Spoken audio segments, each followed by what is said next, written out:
ब्रह्मांड नायक सूर्य देव पधार रहे हैं।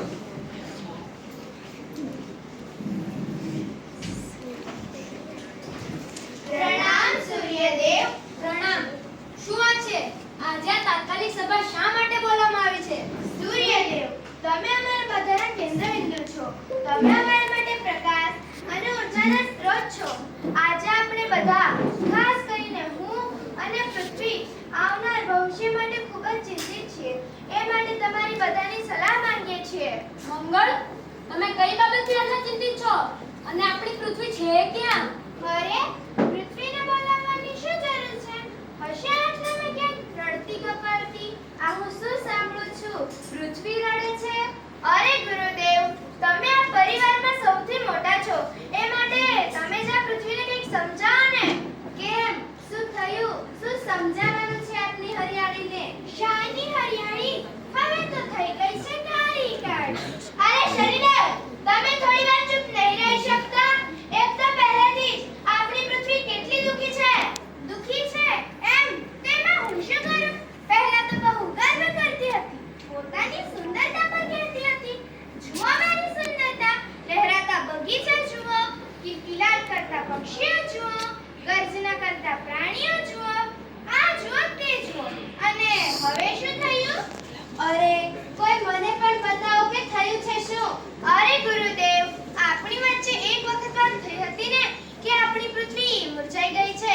હવે તો તમે તેની હાલત જોશો ને તો રડી જ જશો. એવું? આ વાત છે, પણ આપણી પૃથ્વી છે ક્યાં?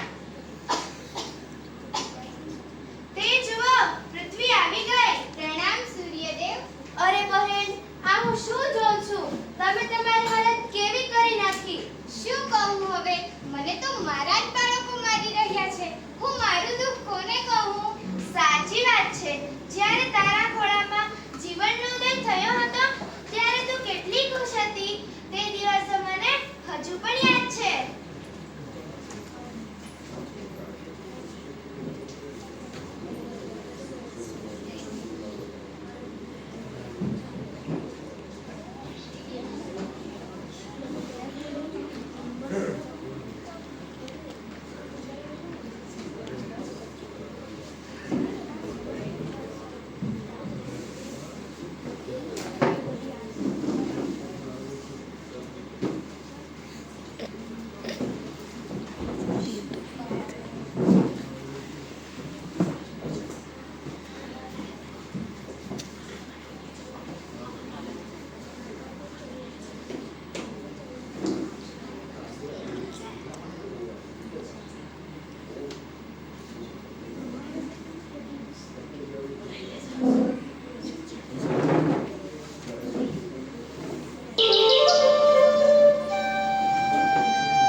કેમ? એવું તો શું કરે છે આ માણસો? અરે, આ માણસોની તો વાત જ ના કરો.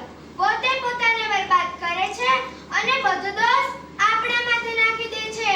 અરે ભાઈ, કઈ સમજાય તેવી વાત કરો ને.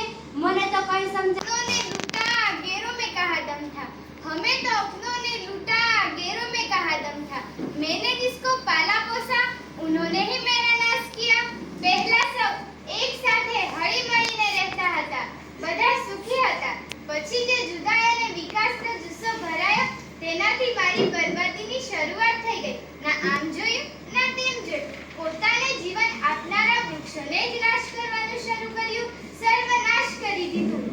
અરે આટલા મૂર્ખ છે માણસો. મેં તો સાંભળ્યું હતું કે ઘણા બુદ્ધિશાળી છે. બુદ્ધિશાળી અને તે પણ માણસો? બુદ્ધિશાળી તો છે, પરંતુ સમગ્ર બુદ્ધિ પોતાની સ્વાર્થ વૃત્તિમાં જ લગાવી દીધી. કારખાનાઓ લગાવ્યા, વાહનો ચલાવ્યા, દરિયાને પણ નથી છોડ્યો, જહાજો બનાવ્યા, બધી જગ્યાએ ધુમાડો જ ધુમાડો. હા, પૃથ્વીને બરબાદ કરીને સંતોષ નથી થયો તો મારી પાસે પણ પહોંચી ગયા. મંગળ, હવે તમારો વારો છે. મતલબ સની, તમે કહેવા શું માંગો છો? અરે, એ માણસ તો તમારી નજીક પહોંચી ગયા હતા ને. જરા જોઈ લેજો, ક્યાંક એ લોકો ભયાનક પ્લાસ્ટિક ન છોડી રહ્યા હોય. જો આવું હોય તો મારાથી દૂર જ રહેજો, કારણ કે આ પ્લાસ્ટિક નામના રાક્ષસથી તો હું પણ ખૂબ ડરું છું. પ્લાસ્ટિક તે શું છે જે આપના શનિદેવને પણ ડરાવે છે? અરે, મને રાક્ષસની યાદ પણ ન અપાવ. મારી બરબાદીમાં તો એણે એવો ભાગ ભજવ્યો છે કે મને નથી લાગતું કે હું ક્યારેય ઠીક થઈ શકીશ. કેમ? એવું તો શું થયું છે આ પ્લાસ્ટિક નામના રાક્ષસથી? તમે બધા જાતે જ જોઈ લો.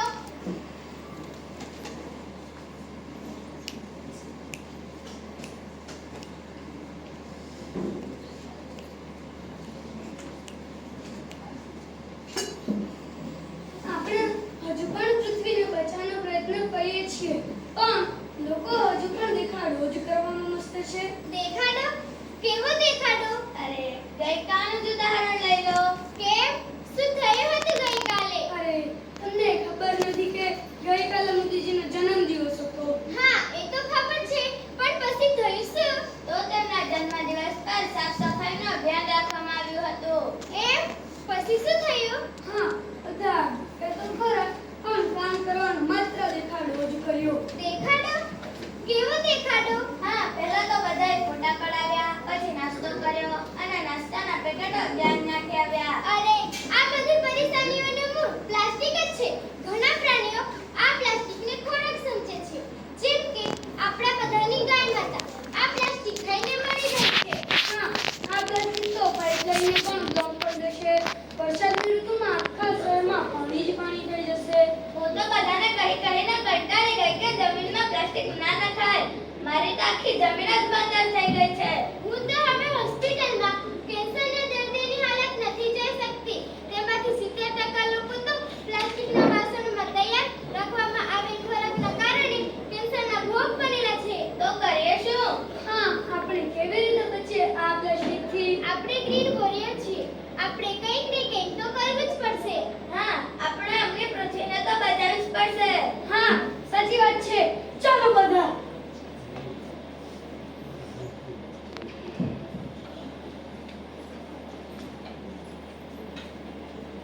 તો જોયું ને તમે બધાએ કેવી થઈ ગઈ છે મારી હાલત. પૃથ્વી, આ બધાએ તો તને બરબાદ કરી નાખી છે. સરીદેવ, મહેરબાની કરીને તમે થોડી વાર ચૂપ નહીં રહી શકતા? કેમ? હું શું કામ ચૂપ રહું? શનિ, મંગળ, તમે બંને શાંત રહો અને ધીરજ રાખો. હું તમારી બધાની વાત સમજી ગયો છું. પૃથ્વીના વિનાશ માટે આ માણસો જ જવાબદાર છે. આ માણસો જ ભેગા થઈને પૃથ્વીનો સર્વનાશ કરી નાખશે. સૂર્યદેવ, મારું સૌથી મોટું દુઃખ એ છે કે 90% લોકો હજુ પણ વિનાશ તરફ આગળ વધી રહ્યા છે. શું કહ્યું?